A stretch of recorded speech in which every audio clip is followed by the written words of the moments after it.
د یوه بېټکواین بیه د 2021 کال په فبروري میاشت کې 15,000 ډالرو ته ورسېده. تاسو به هم په خبرونو کې د بېټکواین د بیې د لوړېدو او کښته کېدو په اړه اورېدلي وي.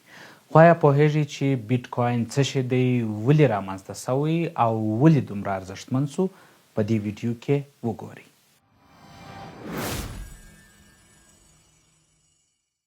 بېټکواین هغه کرنسي ده چې د نورو کرنسیانو پر خلاف یې نه طرحه کوونکی معلوم دی، نه یې چاپونکی معلوم دی، نه ضمانت کوونکی لري او نه هم په فزیکي ډول کوم څه سته.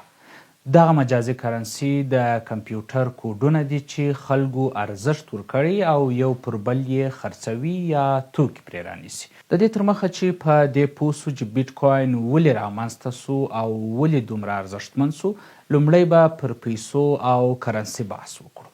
پیسې زموږ په ژوند کې د یوه ارزښت یا ویلیو نمایندګي کوي. که چیرې تاسې د یو چا لپاره کار کوئ، هغه تاسې ته ستاسې د کار چې خپله یو ارزښت دی د هغه په مقابل کې پیسې درکوي او بیا په دغه پیسو تاسې کولی سئ چې ستاسې د اړتیا وړ یو بل ارزښت رانیسئ.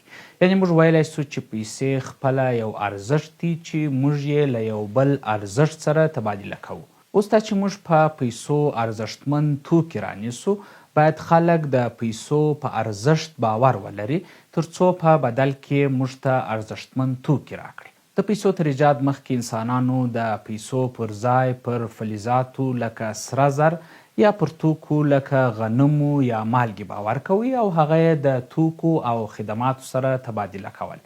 خو د وخت په تېرېدو سره هغه توکي چې د پیسو په ډول کارېدل، د هغوی انتقال او ساتل د خلکو لپاره ستونزمن سو. مثلا خلکو ته سخته وه چې په بوجیو غنم یا د سرو زرو خښتې د یو بل شي د رانیولو لپاره له یوه ځایه بل ځای ته انتقال کړي. ځکه نو کاغذي پیسې جوړې سوې او له توکو څخه ارزښت شخص ته واوښتي. په 19 پیړۍ کې انګلستان سره زر د پیسو ارزښت وټاکي.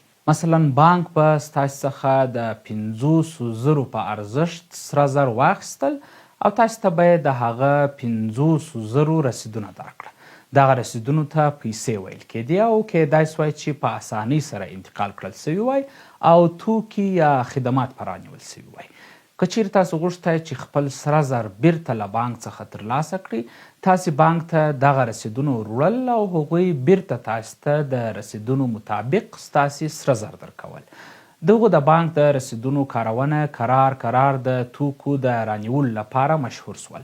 خو د وخت په تېرېدو او د اقتصادي بدلونونو له وجې د پیسو او زرو دغه اړیکه پرې سول او د پیسو ارزښت له سرو زرو څخه واوښتي.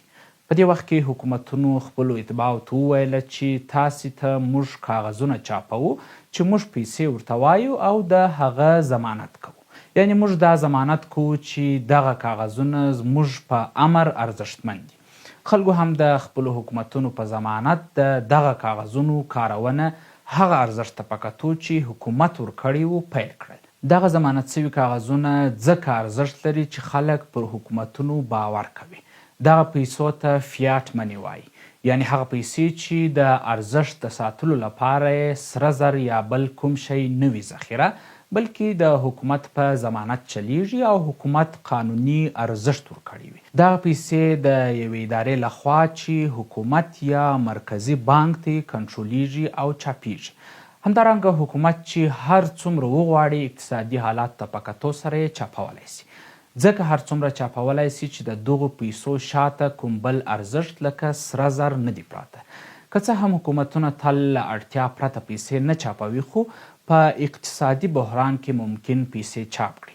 لکه په سریلانکا کې چې په 2022 کال کې اقتصادي بحران راغلی، د دوی حکومت پریکړه وکړه چې د خلکو د معاشونو د ورکولو لپاره به نورې پیسې چاپ کړي. په دې کار سره د پیسو ارزښت کمیږي، ځکه پیسې په بازار کې ډیریږي او هغومره توکي چې په بازار کې اړتیا وي موجود نه وي، نو د توکو بیې لوړیږي او انفلاسیون رامنځته کیږي.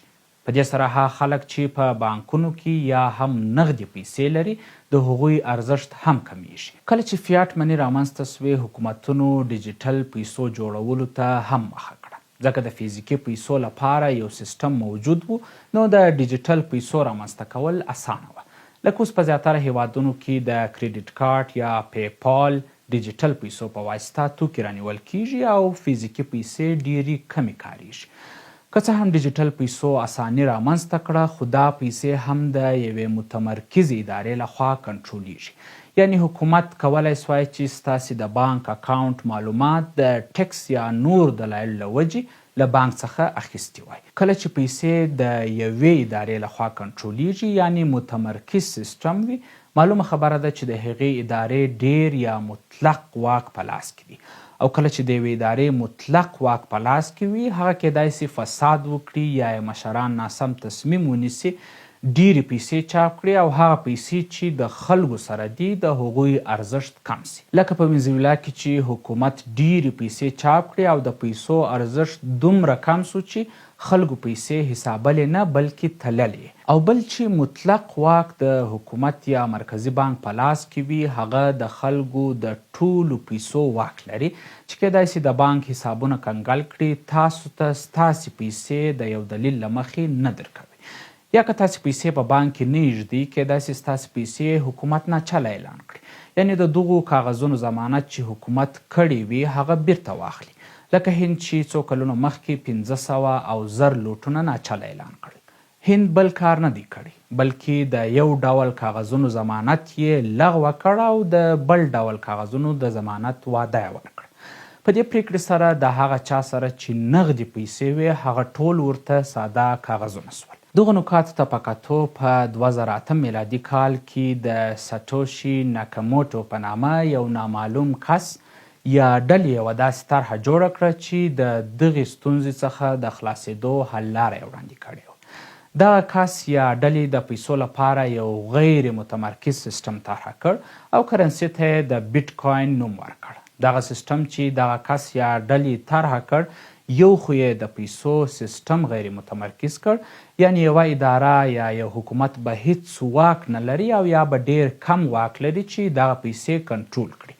بل دا چې دغه سیستم به شفاف وي او حسابونه به یې د ټولې نړۍ مخ ته پراته وي.